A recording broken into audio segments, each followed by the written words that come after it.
Welcome on into the Wolverine.com podcast. Clayton Safey alongside Anthony Broom here on Wednesday, March 12th. Going a day early here as we preview the Big Ten tournament. We'll be headed down to Indianapolis for Michigan's games or game beginning on Friday night. Michigan, the first team to take the floor or the last team to take the floor for the first time in the event. On Friday night, could play Purdue, could play Rutgers, could play USC. Rutgers and USC play today later on Wednesday. Some of you may know the result of that by the time you're listening. So we can maybe predict it, but we won't be able to spoil it for anybody. We do not know that result at the time that we are recording. Make sure to like this video if you want Michigan to make some noise here in March. Subscribe to our channel as always and head to thewolverine.com. Use the promo code UM1 for 2 months of premium access for just $1. We're also going to preview Michigan spring practices, which begin next Tuesday, March 18th. Anthony, it's been a while since the football team is, it's been a quiet few months here, and, they've been working the winter training cycle. They had spring break last week, back on campus now, and they will go for about 4 weeks until the April 19th spring game.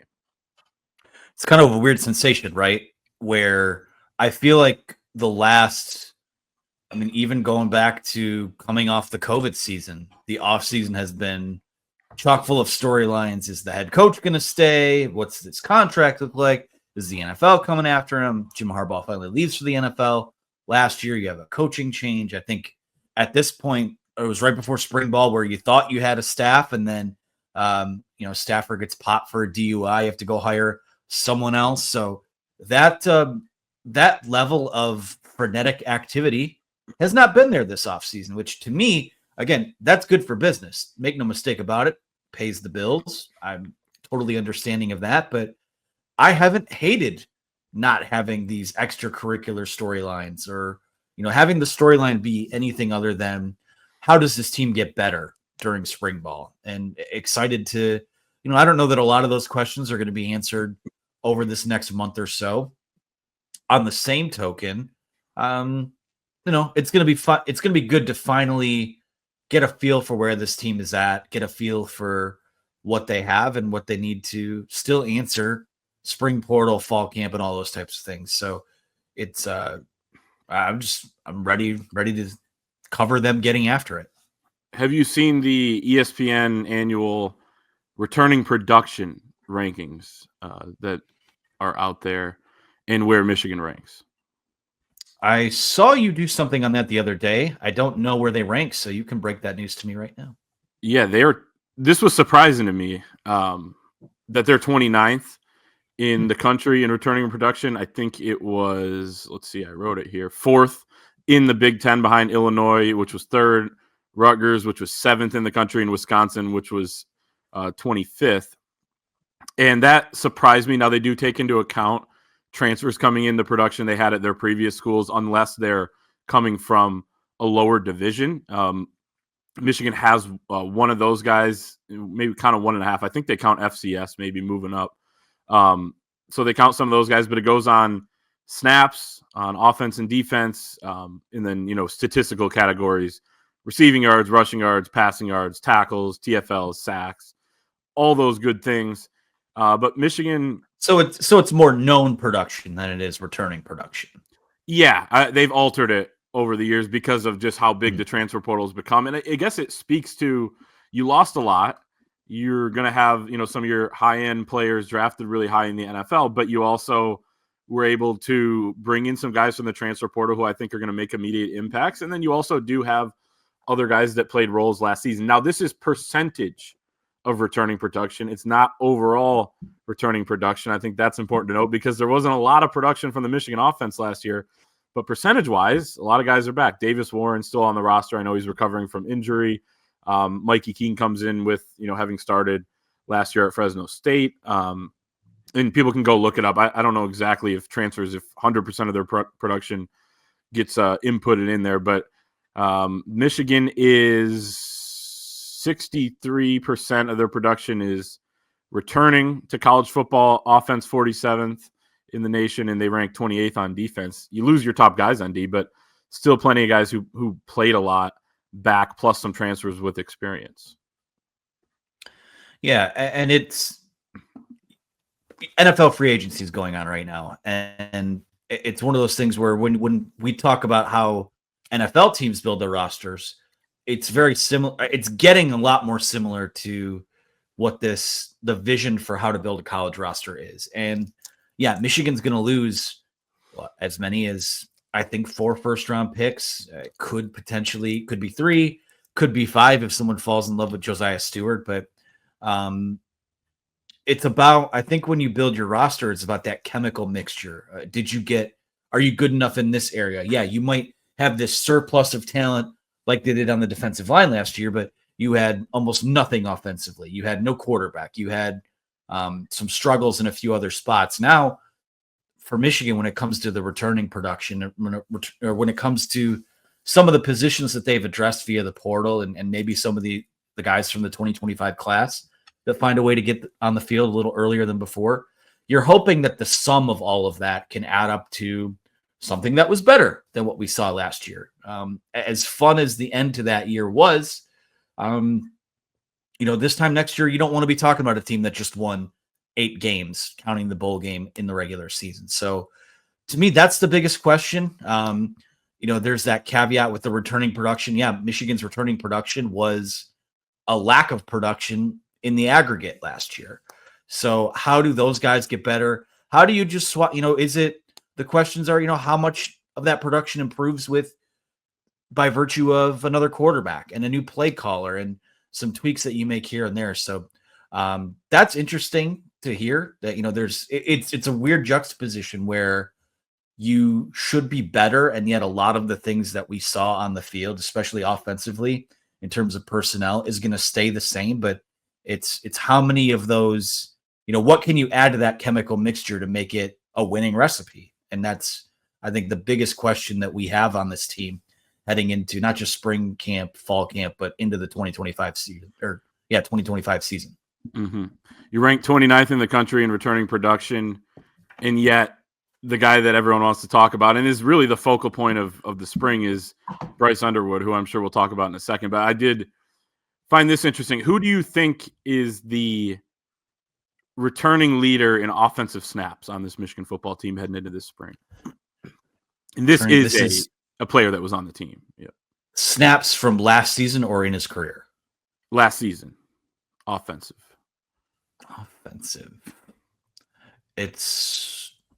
Would it be Gio El-Hadi? It is. That is correct. Great one there. Defense. What do you think? I got to remember who's on this roster. I feel like Ernest Hausman is a guy. It is 2 for 2. Let's go. So those, Michigan does have 9 players, offense and defense, 4 on offense, 5 on defense, that started at least half the games last year. But when I was going through this and looking at it, a lot of other guys had spot starts.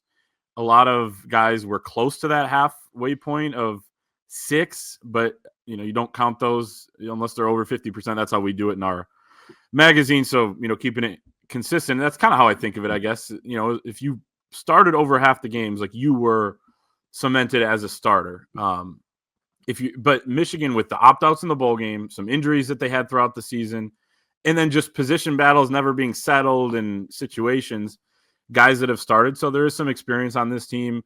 I've talked about it in the past, how unique that is to bring back 2 captains from last year's team. You don't often see that. You have Max Bredesen and Rod Moore back. So, but it is interesting, like we said, that the number one thing people want to hear about this spring is Bryce Underwood. And that's the number one thing that I'm excited to see when they take the field April 19th for the spring game, when hopefully you would assume he suits up and gets some experience in front of the fans there at the Big House. People would be disappointed if they don't get to see that. But when I go through, Anthony, and you see all these national articles about spring practices and, what's the biggest question for each ranked team and all this stuff in their way too early rankings, they all center around the quarterback spot. ESPN, their number one question for Michigan going into this spring is, will Bryce Underwood be ready to start right away?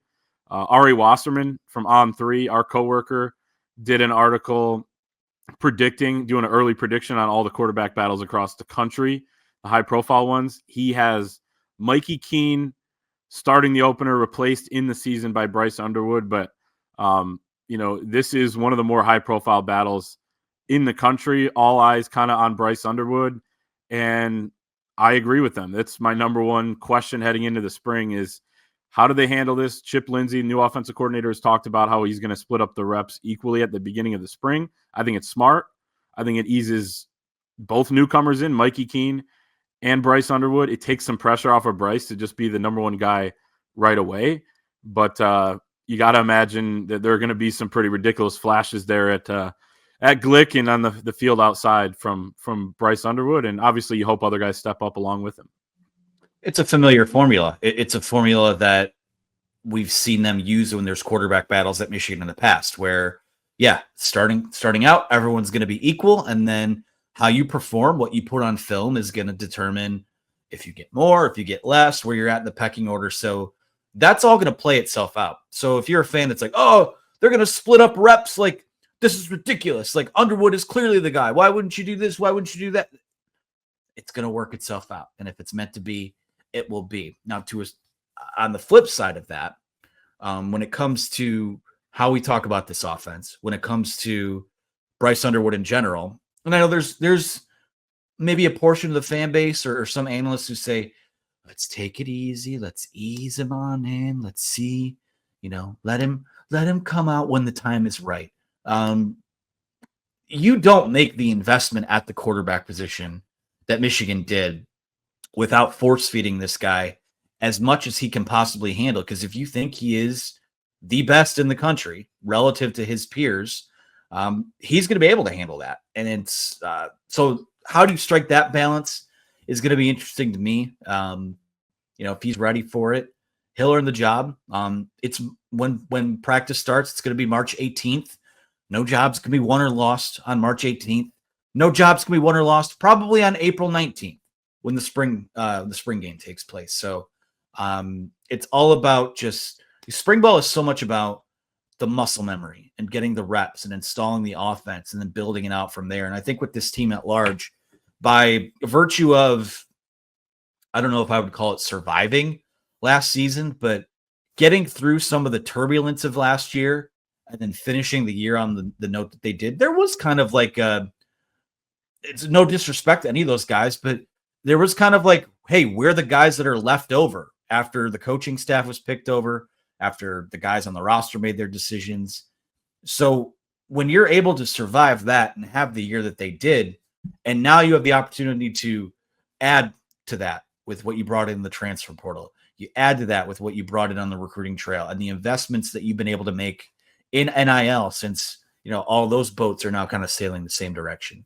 It's exciting. And I feel like the youth that's coming into this program is going to be a nice shot in the arm and a nice juxtaposition against, like you said, you're going to have two guys like Max Bredesen and Rodmore who return as captains of this team. So I opened the show by talking about the chemical mixture of what they have.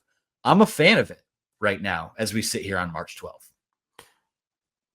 In the offense in general is going to be another big question for me of just what it's going to look like. You're not going to put it all in the spring, but it's nice to be able to build around a quarterback like Bryce Underwood potentially if he ends up being the starter. But it sounds like Chip Lindsey, when he was talking on the In the Trenches podcast a few weeks ago, he wants everyone to have a clean slate. He doesn't want to watch too much game and practice film of each guy too closely because he wants to go in there with a fresh set of eyes. And the interesting thing is he's, other than some assistant position coaches and support staffers, he's the only new assistant coach on this team. He's the only fresh set of eyes, but he has a massive hand in what this team is going to look like next season.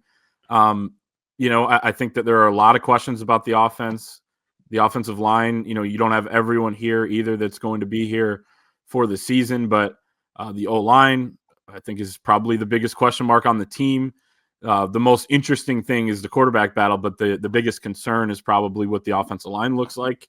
what the playmakers are. I mean, I think back last year to Dylan Raiola at Nebraska. Then the whole, he did a fine job as a freshman starting quarterback, but then the whole thing all offseason is they got to get him some weapons. They got to get him some weapons. I could kind of see that maybe being the case after this year at Michigan, but they have a spring portal that they're going to go after some receivers in.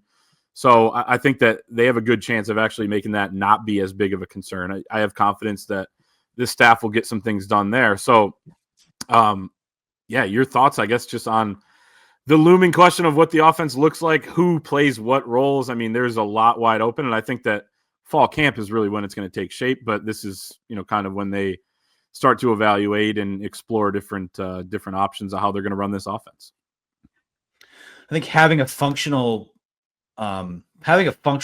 quarterback, whether it is Keene or Underwood, mixed with a guy in Chip Lindsey who, I have a family member who always says, in terms of like watching baseball, like when in doubt, when a guy's struggling, whatever it is, you flip over the baseball card and you're going to have a pretty good idea of the type of player, the type of guy that's on your team. And with a guy like Chip Lindsey, who has this long sort of rap sheet of, calling some creative and explosive offense, and has worked with guys like Gus Malzahn and why is the name escaping me? Todd Monken. Yep. Applying principles from what you've learned from those guys, applying principles from a guy like Sharon Moore, who's called some really good offense at Michigan, even though it's more of the meat and potatoes variety. You mix that with functional quarterback play, and I think that does mean good things for a guy. We know that Samaj Morgan can do more than catch a 2-yard bubble screen. Like, we've seen him do that at Michigan. We saw them do it as a true freshman. Frederick Moore, I think at times, has put some solid reps on film. He's going to be a guy that gets leaned on a little bit more. Donovan McCulley, I know that's a guy that no one's exactly, throwing a parade down Main Street for, but a guy that has proven Big Ten production at a school like Indiana. With the size, they were lacking that last year. So I feel like, I don't know how good it's going to be, but I don't think they're going to look like the Iowa Hawkeyes when they go out there, next. And that's no disrespect intended to Iowa. They were much better offensively last year, but I mean, disrespect them. Who cares? Full disrespect, no disrespect, whatever. You take it how you want. That's how people do it with us anyways. But I just feel like the pedigree and having the fresh set of eyeballs on offense, having that, I mean, at the very least, I feel comfortable saying the quarterback room is stabilized.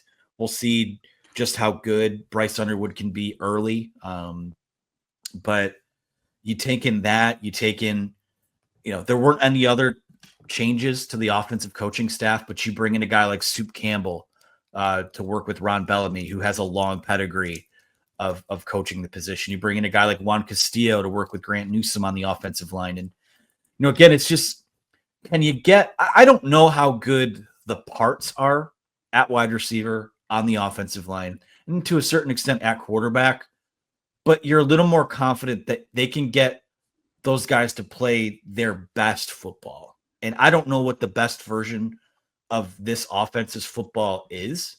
I don't know how good the play, especially up front, especially at wide receiver, but I know it's much better than what we saw last year. And it has to be.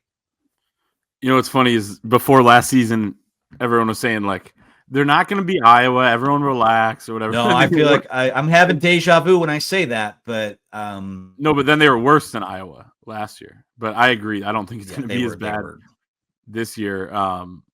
They should upgrade. Is that with what they added, I guess with what I'm trying to say is with what they've added, it can't get worse. Knock on, I don't have any wood available to me here, but knock on something. I just don't think it can be worse. I think it will only get better, and I think it will get better in a positive way that you have something to hang your hat on heading into 26 and 27.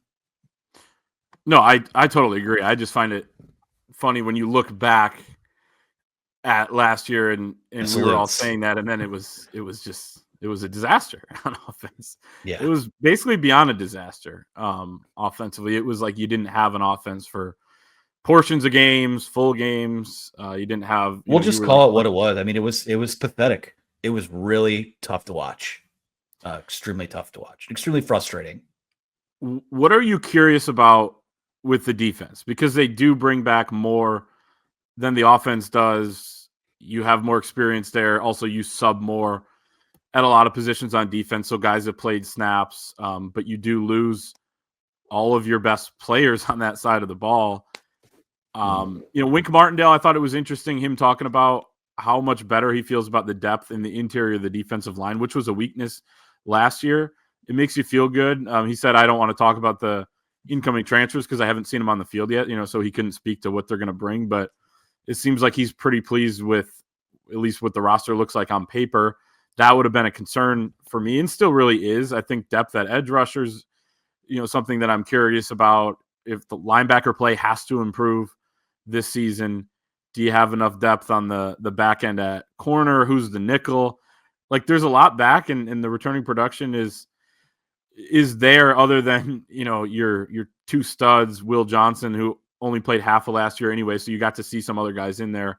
But there's still some big questions. I think the thing you have going for you is that Wink Martindale's back. I mean, that's massive. I think my biggest question right now is, do you have a defensive line that can take over games and that can set a tone in games? And we've seen Derek Moore do some really good things on the field.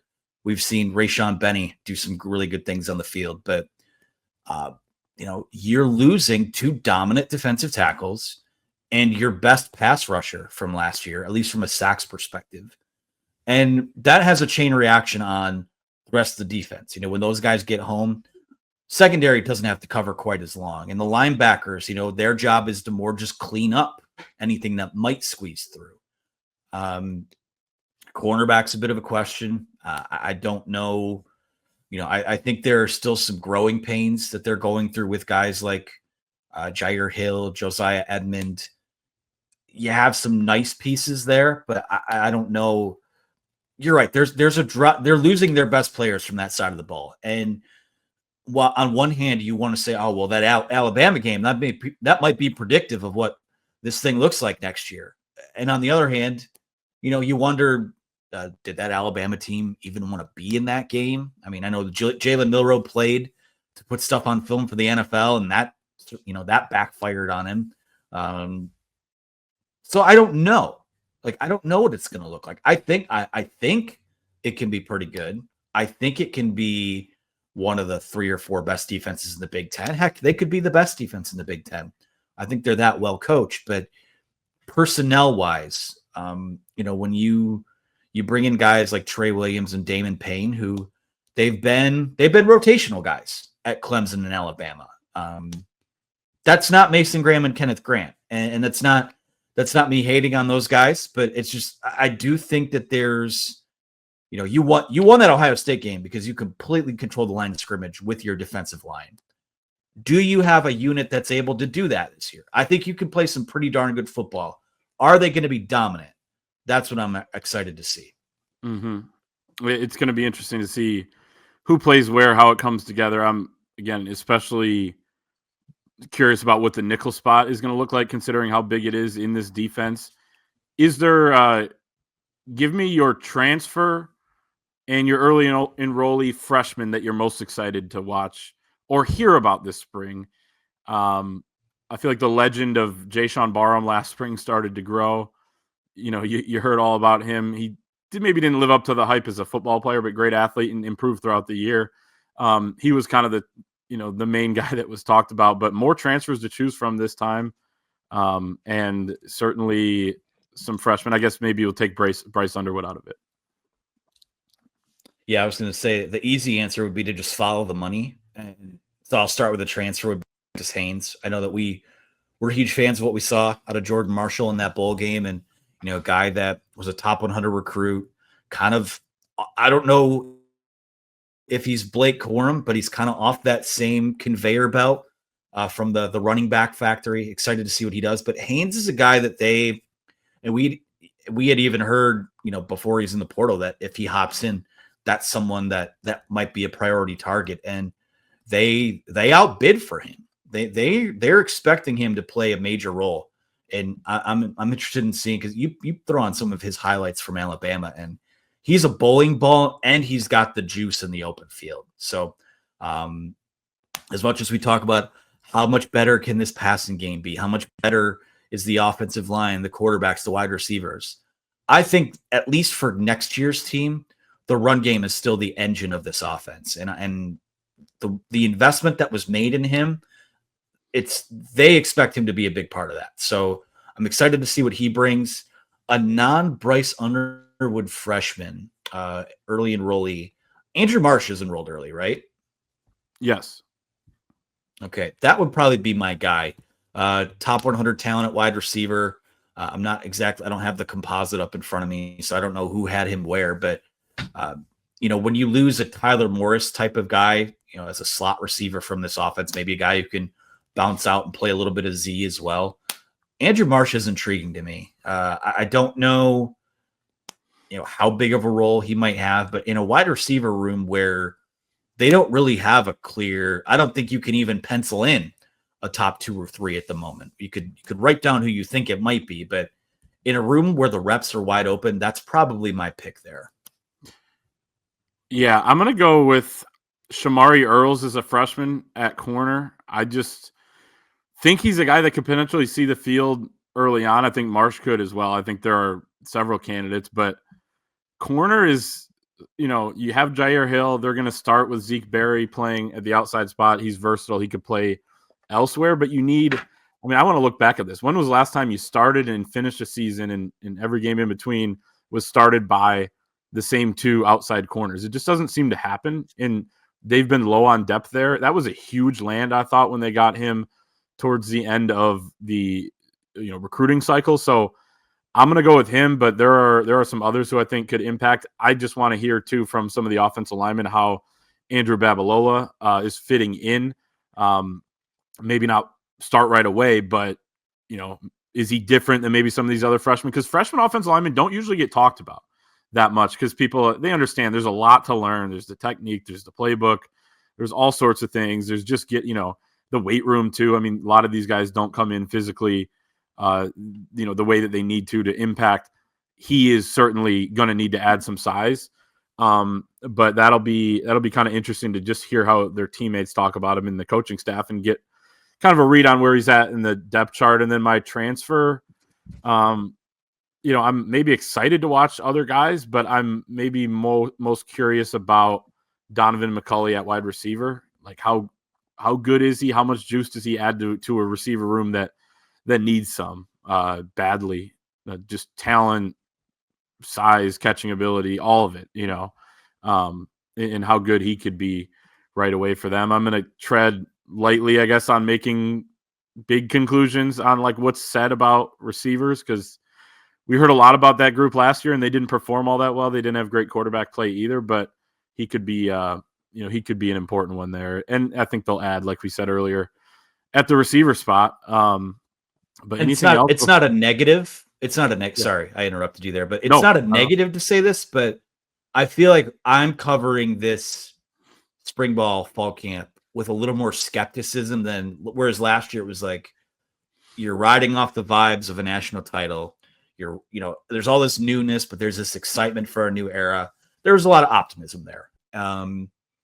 That's not to say I'm doubting what's said or what will be said coming out of the building, but I do think there'll be a little more guarded skepticism in terms of the tone by which we cover this team until we see them play. And I think it's fair. I mean, last year, I think some of the optimism was fair as well because we had seen a lot of these guys play. They just weren't in the same roles.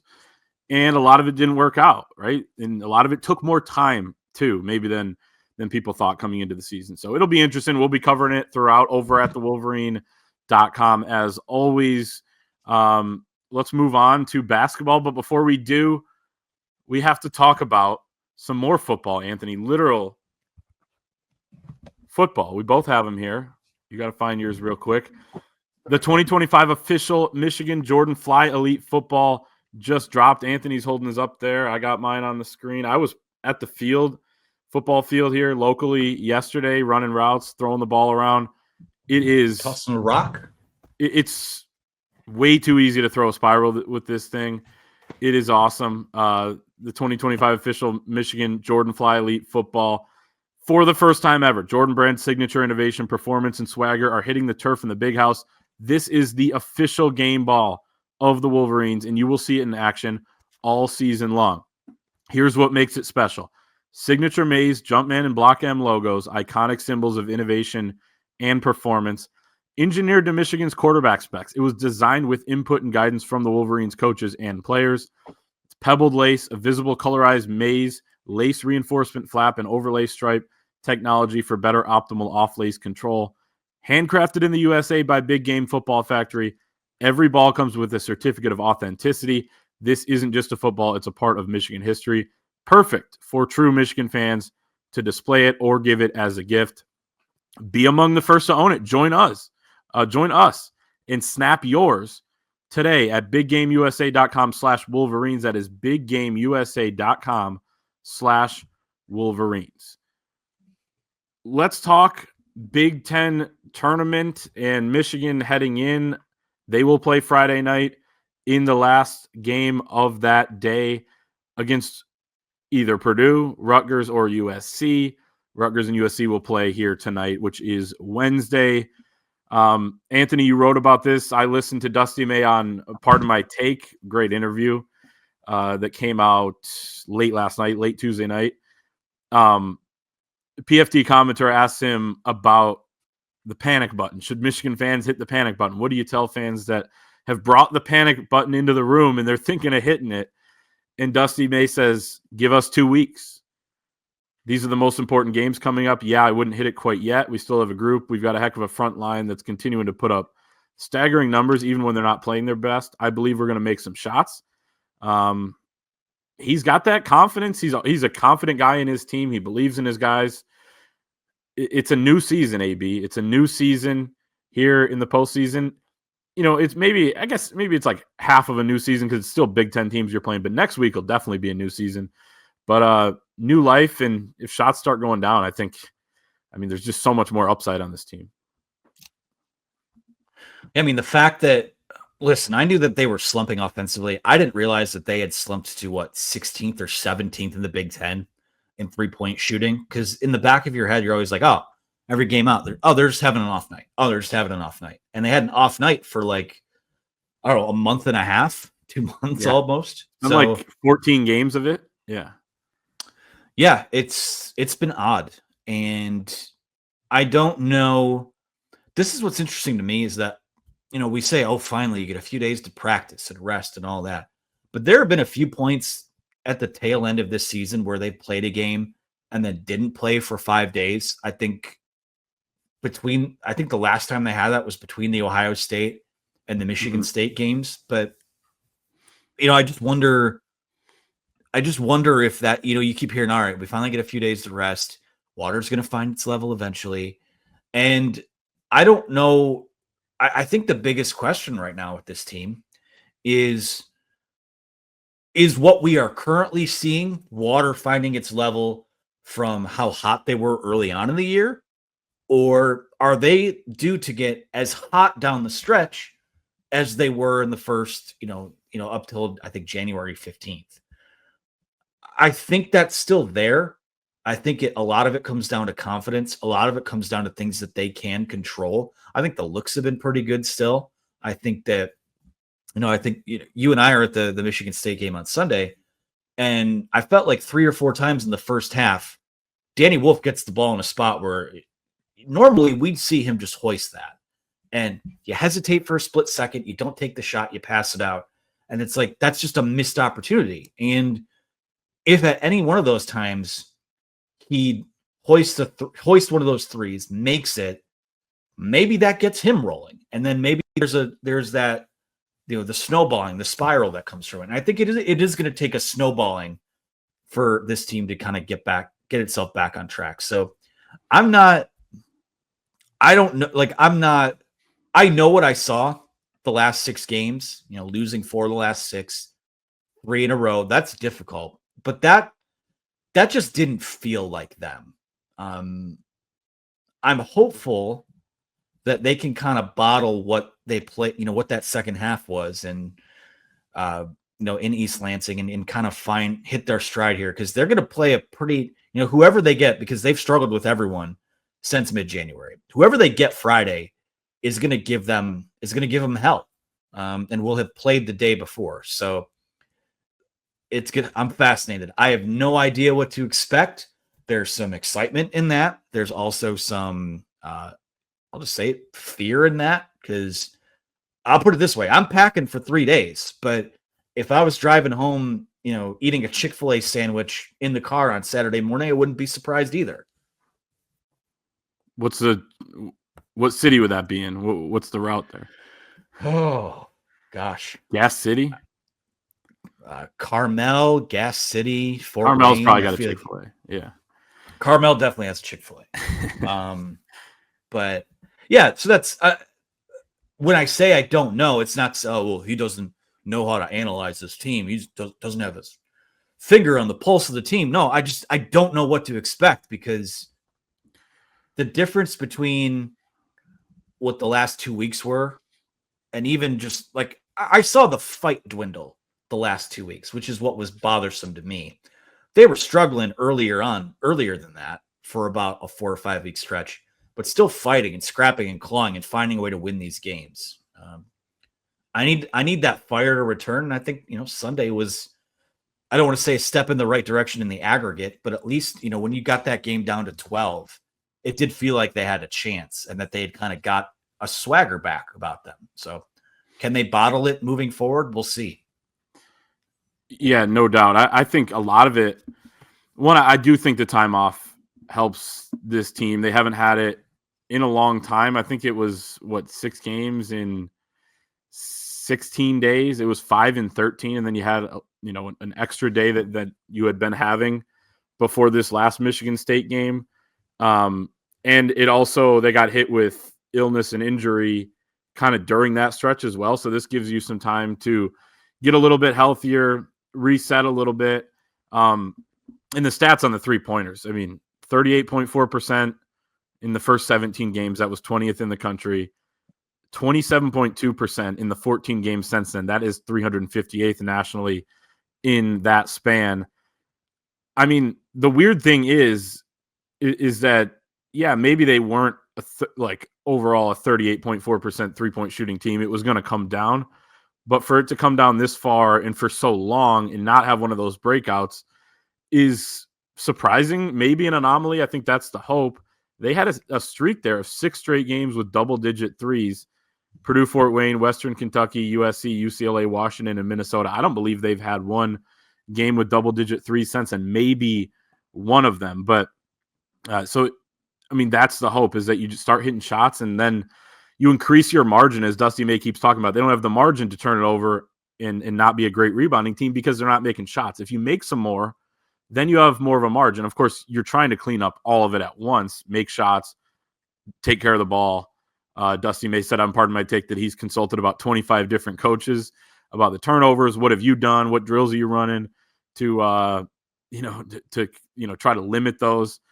Maybe that'll work. But it is late in the season for that. I think the easiest way to turn things around and just create this kind of different feel here in the postseason is to start making threes. It might be as simple as making shots. And Dusty May used the example when we were talking to him the other day of Michigan State. Not a good shooting team, but I'm looking at the stats right here. 4 of their last 5 games, they made 9 threes. They had 2 games all season before that with 9 or more threes. So a breakout is possible, even from a team that hasn't shown it. Michigan's a team that has shown it, and they might be able to get that. Let's talk a little more. Go ahead. Just to piggyback on that quickly, I think Sunday, specifically that first half against Michigan State, I think you saw the difference between two teams that, from a profile perspective, had not shot the ball well. There was a different level of swagger and confidence from the Spartans that day. And I think when you are confident, and there was that stretch for a while where they were up 10, and I think Michigan missed their opportunity to kind of, cut into the lead, where they were just kind of hoisting threes, but they just kept shooting and there was no hesitation. And Michigan's got to get back to that. There's way too much hesitation. way too much of a lack of confidence. And, I think back, I was going through their KenPom profile here, just looking at some of these games, because it feels like the last month or so has been such a blur. I feel like the best half of basketball we've seen them play in the last month or so, maybe month and change, was the first half that they played at Indiana. That was a confident team. That was a team that was not afraid of the moment, not afraid of shooting the basketball. And, you get that confidence back, but just find a way to play hard and bottle that for 40 minutes. If you can just get off to a fat start. We talk about how things snowball. That's what I want to see this week in Indy. If it's one game and you start fast, you play hard, and you lose, you can live with that, because that looks like that is something you can take into the tournament. You can't take this sad sack, don't know when to shoot, make one pass extra, turn the ball over like crazy. That's gonna, we'll be doing the moratorium or the funeral on the season Friday or Saturday, if that's the case. So get your swagger back. That's what you got to do. Dusty pointed the other day to that first half at Indiana as their last great half of basketball that this team has played. So I agree with you and Coach May. And you know who had 14 points and 3 assists in that first half? Is it Trey Donaldson? It was. I mean, he was incredible. He was the catalyst of that 3 for 3 today. Game. Yeah. Yes. Exactly right. We'll just keep it going. I'm gonna, I guess, think of some more questions. We'll see how hot you can stay. But he's got to get back to playing better. And then you need the Danny Wolf that you saw second half Michigan State, second half Purdue at home, all game first meeting against Michigan State. You need that Danny Wolf, and there's plenty other examples. He's played incredible at different points this season, but you need the consistent All-American looking, first-round draft pick looking Danny Wolf pretty much consistently, because your guards need to play better, but they kind of have been what they've been over, the last few weeks. Danny Wolf has been more up and down. You just need him to get hot and play aggressive and free, like he's shown to do kind of in second halves. It feels like first half he'll maybe feel it out. He's got to go right away. So we'll see. I mean, I think that, look, as much as it might not go well on Friday, you may play Purdue, who's a really good team that's also struggled. They're looking to break out themselves. But I think that there's just a different energy when you get to the postseason sometimes. I mean, you've been to these. It's like that Thursday night late game, Friday night late game. It's just a completely different vibe than anything you experience in the regular season. And that could maybe just help this team here as they go into the postseason. If anything, if nothing else, maybe give them, some experience just playing in a setting like that ahead of the NCAA tournament the next week. Let's talk about the bracket here and kind of go rapid fire on some different topics. Had this down anyway, and then I saw you over on the Fort, the Wolverine.com, our premium message board. Use promo code UM1 for 2 months of premium access for just $1. But you said that a team that plays tonight on Wednesday, one of them will be playing on Friday. You don't have to know exactly who it is because it's hard to predict one. I tend to agree that there's a good chance one of them makes it to Friday. Who has the best chance to do so, Anthony? Yeah, I'm actually putting my finishing touches on predicting the entire Big Ten tournament over on the site. And on the board, I said I thought it might be Rutgers. I'm leaning Ohio State just because I don't think USC is very good. I think Ohio State, I like the draw that they have. Iowa is a team that, plays pretty desperately, or they played pretty desperately last week, but I like the pieces that Ohio State has to get past that game. You're going to play an Illinois team that's been up and down. If they're, they seem to be relying on if they're making their threes or not too. So I could see a scenario where Ohio State is maybe that team. I could see Rutgers being that team. Obviously if Dylan Harper, Ace Bailey get going, I mean, they're the number 2, number 3 picks in the NBA draft in all likelihood. So if they get hot, they could go on a run to Friday. But those would be the two. I'm leaning Ohio State there. I think that's a good bet because of their upside with the 3-point shooting. Sneaky pick for me would be Northwestern. I mean, they're just a bitch to play. They're just brutal to play against. Every game they play is competitive. Their loss on Saturday against Northwestern, I think it ended up being 13, but it was close a lot of the game. It was one of their widest margin of losses recently, and they've been winning some games as well. Despite all the injuries they've had, it's been impressive what Chris Collins did this year with that team, and they've got the leading scorer in the Big Ten, Nick Martinelli. So I'm going to say Northwestern has the best chance outside of maybe Ohio State, and then I do think USC is going to beat Rutgers tonight. I said like 2 months ago they're going to win a Big Ten tournament game, so I have to stick with it. And they happen to be playing the other team that you feel like is ready-made to just make a run in this tournament because of the talent that they have. You mentioned the top 5 picks. What about a team from Thursday? And I guess let me just run down these two if you're not watching on YouTube. Northwestern plays Minnesota tonight. You have Iowa, Ohio State, and then USC, Rutgers. Those are the Wednesday teams we were just talking about. Thursday, you have Indiana against Oregon. That's the only matchup that we know is going to take place so far. Wisconsin, they're awaiting the winner of. It's kind of confusing. Wisconsin's awaiting the winner of Northwestern, Minnesota. Illinois is awaiting the winner of Ohio State, Iowa, and then Purdue awaiting the winner of USC, Rutgers. But out of Purdue, Illinois, Wisconsin, Indiana, or Oregon, who could win this thing? Win the whole thing? Yeah, or who could make the most noise, I guess. Contend for. I still like Wisconsin from that Thursday group. Now, Oregon, if they find a way to get past Indiana on Thursday, I am fascinated as hell for the game that they could play on Friday against Michigan State, because it'd be the two hottest teams in the Big Ten. Oregon won 7 in a row to end the season. Michigan State, obviously. Oregon was up huge on Michigan State before that comeback. Yeah, I would. That's probably, to me. I know we could get Michigan, Purdue. I know we could get some other good matchups in there. To me, that would be the most fun game of Friday, I think, is what those two teams could bring to the table. So, in terms of who could make the most noise from this cluster, I think it's Wisconsin.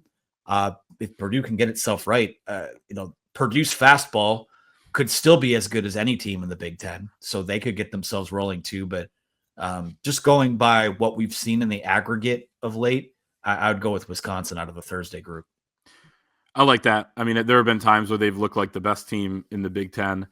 I'm going to go Illinois to make noise. I think I was early on thinking that Illinois is not maybe the Big Ten favorite, and now I'm kind of early back in on them rebounding here, that they're playing really well, and they get Merez Johnson back this week. He is going to play. I know Ant Wright and I talked about that on Monday. Then I think later that day or yesterday, report from like John Rothstein and all those insiders that he is going to play. They're getting a key piece back. They're healthy at the right time. They're hitting their shots finally. I got Illinois making a lot of noise here. I got Illinois going decently far. I don't hate it. Who's your champ? Well, my champ comes from Friday. Okay. And I'll just run it down. I'll spoil it. Would love everyone to go look at the full prediction I did. But in the Big Ten championship game, I have the 2 seed Maryland over the number 5 seed Wisconsin. Interesting. Maryland's another team. God, there are a lot of teams that have looked like the best team at times, right? In this, it's an exciting bracket to look at. Really I'll say this: if Thursday is chalk or mostly chalk, Friday and Saturday are going to be awesome, because I think this is maybe 1 through 8 in the Big Ten, maybe as wide open a Big Ten tournament as we've seen in a while, which I think is pretty fun. Now, Michigan State, they won this league by what, three full games, so obviously they're kind of head and shoulders above everyone else right now. But they could beat any of those teams, and I think any of those teams could beat them as well. They celebrated like they won a national championship on Sunday, so sometimes you wonder with the team that won the regular season crown how motivated they'll be. Purdue last year lost in the semis to Wisconsin. It didn't mean anything for Purdue's run in the NCAA tournament. They make the national title game. Wisconsin gets bounced first round to James Madison. So this is a weird, these conference tournaments are odd, and when you're not a one bid league, which and it's not a referendum on what you're going to do in the tournament or what you did in the regular season. Like, this is literally, hey, if Illinois gets hot for 4 days, they could win the Big Ten tournament. Like, it can be that fluky. So yeah, for sure, and motivation plays into it. We're talking to Spike Albrecht about the 2013 team that lost their second game in the Big Ten tournament and then went on that run to the national title game. He said, we didn't really care at all about the Big Ten tournament. They just wanted to get home, get a little bit of rest, and it worked out, right? No one cares that they lost to Wisconsin on that Friday. I guess it was the Friday game. Your pick is very, very intriguing to me. I almost went with this, but I am just going to go with Illinois as a team winning it. It'd be four games in 4 days. It's hard to do. I think Illinois is my champ. I don't feel great about it, but I don't feel great about anyone, which speaks to how competitive this is going to be. My dark horse is UCLA. No one's talking about them, and they're playing pretty well, although they haven't done so well in the Midwest this year. Big Ten team didn't do well in the Midwest. Great team. Give me a Michigan State UCLA semifinal. It'll be the grumpiest game of the weekend. And that'd be MSU would want revenge on that one. So who's in your final? You have Illinois winning. Who is it over? It's a good question. I'll go UCLA. Okay. Fitting for the Big Ten. You get a team from Cali, go to the final. I don't feel great about that either. There's so many good matchups. It's going to be a lot of fun. Anything else on the BT? Yeah, we should probably say this. I mean, it's we've talked about the entire bracket, but neither of us have said how far we have Michigan going. So who's Michigan playing on Friday, and how long into the weekend is this going to go? I think it'll be Purdue. I think that they would probably lose that game. That's where I'm at. That's what I picked for them. Really, I mean, if USC somehow got there and your prophecy came true, they not only won a Wednesday game, they win a Thursday game too. That'd be the best matchup, but they've struggled with Rutgers twice, got blown out by Purdue, struggled with Purdue at home, found a way to win. I guess my question is this, Clayton. If Michigan is one and done in this tournament, the Big Ten tournament, what can we how can we tangibly sell, or how can they tangibly sell that they feel like they've turned a corner heading into March Madness? Because at that point, they still will not have won a game in the month of March. You're not playing Purdue first round the next week, and they don't have to sell anything because they're going to play a game, and we'll all know the result then. I mean, that's sure. I don't connect in this sport at this time of year. I'm not willing, with all the data I've seen and all the games I've watched throughout the years, which, isn't that long, but I've watched pretty close. You can't make connections between one thing to the next. You really can't. You and I were there when Michigan collapsed and got this, blew a 16-point second half lead against Indiana. In the Big Ten tournament. They go home, first game, brutal. Everyone's mad. Everyone's complaining. This team will never do anything. They hadn't won consecutive games in a month and a half. They go beat Colorado State as the 11. They beat Tennessee, which was the hottest team in the country. So if you're going to connect all these things, Tennessee's going to get to the Final Four, right? Michigan wins 2 games in a row for the first time in a month and a half, gets to the Sweet 16. Things happen this time of year. That's why it's so fun, AB. It is fun. And you're right. Michigan could win the Big Ten tournament and we're all feeling good about it. And then Thursday or Friday comes around and they could lose. And that's the season. That's how frenetic this time of year is. We'll see. It's almost like, I don't want to say it's like an exhibition, but all it really is an opportunity to play good basketball and win a few games and feel good about yourselves. Or if you don't, guess what? You've got a couple more days off. You're going to travel to the NCAAs, and that's another opportunity. But the next, you're running out of opportunities to just kind of go through it and not get the result you want. So we'll see what happens. Just go down there, play some good basketball. And if you lose in a valiant effort, it is what it is. If you win, let's see what happens on Saturday. And if they win Saturday, you see what happens on Sunday. And it truly is just one game at a time once you get to this point. And I'll say this too. Dusty Bay has said this a few times. They feel like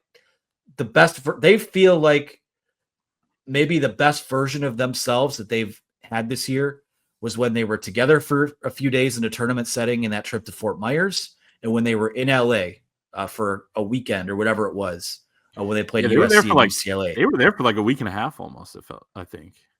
Mhm. So Yeah, I think they played that's a Saturday, good point. Tuesday, so they were there Friday, Wednesday.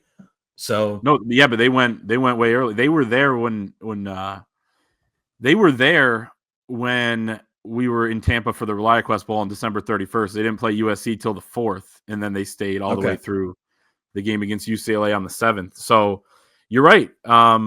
It's just totally different vibe postseason, and I think that a win would give them confidence, but I wouldn't lose faith that with a good matchup they couldn't win a game or two the next weekend as well. And I'm excited. We'll both be down there Friday night. Weird things could happen at the Big Ten after dark game. Purdue, USC, Rutgers, the three possible opponents. The one thing we do know, the Michigan Wolverines will be there. It's going to be a lot of fun. Follow it over at thewolverine.com. You can use the promo code UM1 right now. You get 2 months of premium access for just $1. Get on our message board behind the paywall on all the articles. 50 cents a month over the last next 2. And also, like the video, subscribe to the YouTube channel here, and we'll see everyone next time. Hope to see some people down in Indy.